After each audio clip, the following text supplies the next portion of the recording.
We know the president can refuse to defend the constitutionality of a statute, even one that he signs into law. Mr. Speaker, that is a lot of power. What are we to do when that amount of power is not enough? If a president can change some laws, can he change all laws? Are there any laws under your theory that he actually has to enforce? Wow, very volatile, heated on the Hill yesterday. Republicans getting tired of watching President Obama sidestep the laws that they have worked to pass and put into legislation. So now we're starting to see some serious pushback on this. Yesterday, the House voted to bring their grievances over this hot-button issue to the courts, making it possible for them to sue the president. The president says, surprise, surprise, that he would veto that bill. South Carolina Congressman Trey Gowdy is Republican on the House Oversight and Government Reform Committee, and he joins us. Welcome back to the program, Congressman. Good to have you here today. Thank you. You were very fired up about this on the floor of the House yesterday. How do you see this actually working, if it possibly could, to have the ability to sue the President of the United States? You know, Martha, I was sitting on the floor yesterday by a guy named Tommy Cotton, who's running for the Senate in Arkansas. He's running against a guy named Senator Mark Pryor. So I reject the notion that it's necessarily dead on arrival. The bill was introduced in the Senate this morning. There are already 20-some-odd co-sponsors. To me, it's not a political issue. Do you think the chief executive should have to actually enforce the law? I would think every member of the House and Senate would support that. You know, of course, the White House says, look, these are executive privileges. Every president has used them. In fact, some have used them more often than this president.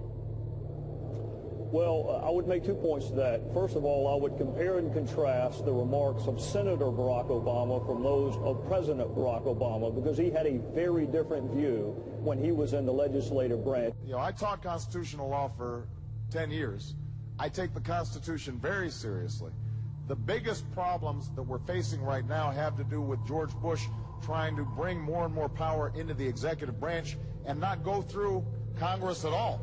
And that's what I intend to reverse when I'm President of the United States of America. Things that I'll be emphasizing in this meeting is the fact that we are not just going to be waiting for legislation in order to make sure that we're providing Americans the kind of help that they need. I've got a pen and I've got a phone, and I can use that pen to sign executive orders and take executive actions and administrative actions that move the ball forward. And secondarily, I agree with Jonathan Turley, who is no flaming conservative, I might add.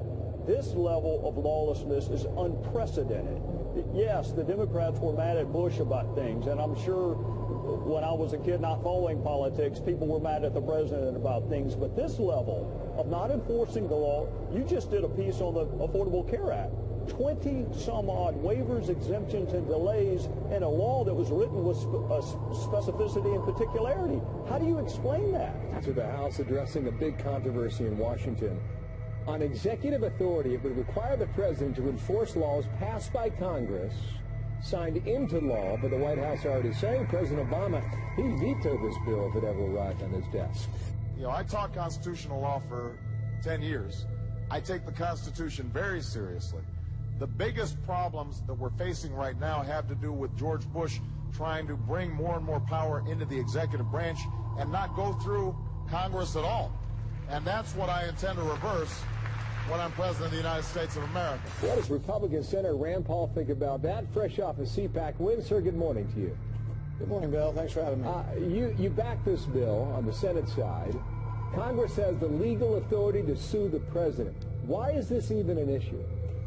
Well, you know, the number one question I get when I go home or when I'm out traveling around the country is, how can the president amend legislation? How can he do this without the permission of Congress? Because he seems to be writing his own laws whenever he feels like it. The problem is we can't sue him because we don't have standing in court. So the legislation that I've introduced in the Senate would actually give us standing so we could sue and say, hey, this is unconstitutional. Because right now, if we go to court against the president, they throw the case out. So we do need standing. He also does need to enforce the law. We write laws, and he's just deciding willy-nilly. If he likes it, he enforces it. If he doesn't, he won't enforce it. And we really think he needs to be chastened, rebuked, and told that he needs to obey the Constitution. What the White House would argue is that that's executive privilege, that you have to amend amend laws, as they progress to make sure that the laws work. What do you think about that? I don't think that's a proper understanding of the Constitution. Really, Madison wrote that if we were to allow the president to write legislation or amend legislation, that would be a form of tyranny.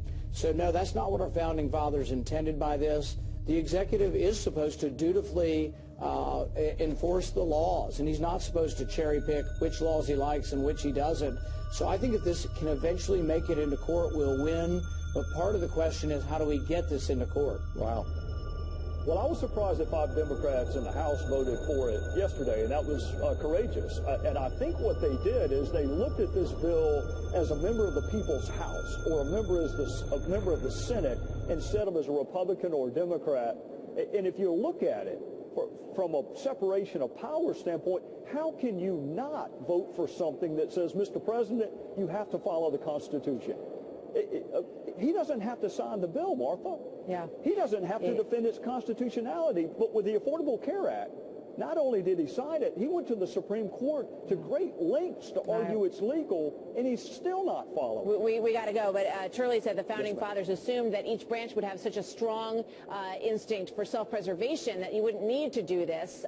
But it turns out to be perhaps not true. Trey Gowdy, thank you very much. Always good to have you here. Thank you.